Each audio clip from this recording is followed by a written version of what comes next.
Oh, good evening, my little dumplings, my kings and queens. Good to see all of you. Well, I'm not seeing any of you because this is pre-recorded. It's actually very late at night. But this is Creme de la Corp, where I read 5 War Room posts and I give my unfiltered opinions on them. If you want to be featured in one of these, make a good post in the War Room. Join the War Room if you're not even there, for that matter. But let's just dive on in.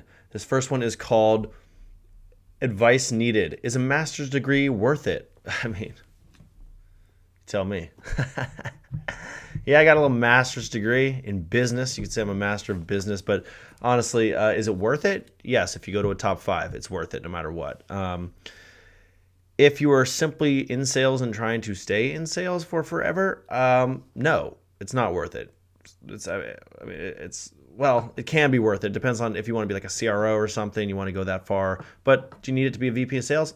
No, absolutely not. Certainly, if that's where you want to be, you're gooch. Don't waste your money. Keep grinding. Just make that cheddar.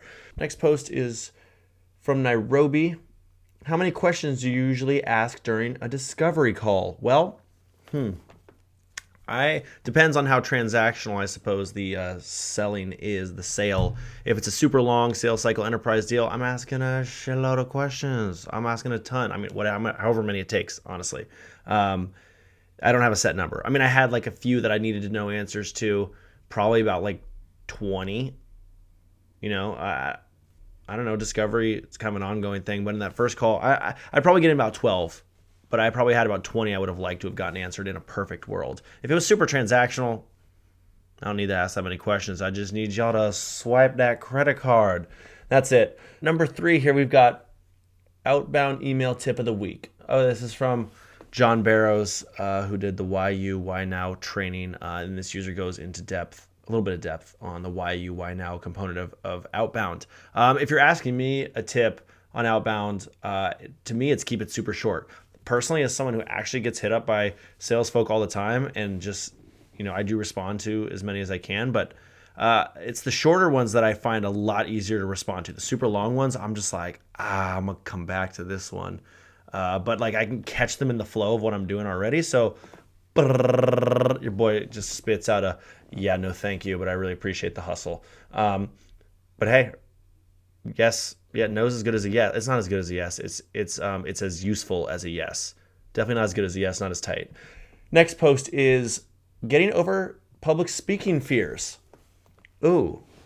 I public speak a lot and I am still fearful. I will say that, very fearful. I go through a whole like pre-speech routine to get in the zone.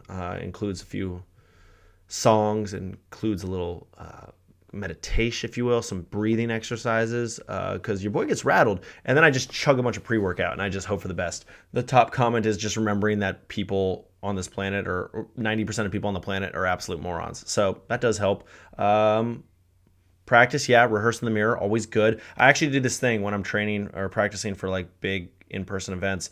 I'll find like an auditorium, not an auditorium. Well, an auditorium would be nice, but like even the kitchen, like, or the living room, and I put like cardboard things there. I put like stuffed animals or something. I don't have stuffed animals, but if I did, I'd put them there. They're more like action figures. Anyway, I try and give my speech and I try to look at each one of them. I try to practice like working it around. I practice kind of how I move, and then I kind of deliver my speech to all of these fine young individuals before me. I don't know why I even cite young. That's kind of weird. They're action figures. I don't know. I painted them myself. Anyway, the last one is, what is something that should be taught in every high school? Besides basic, how to do taxes and basic money management shit. Patty says cooking, nutrition.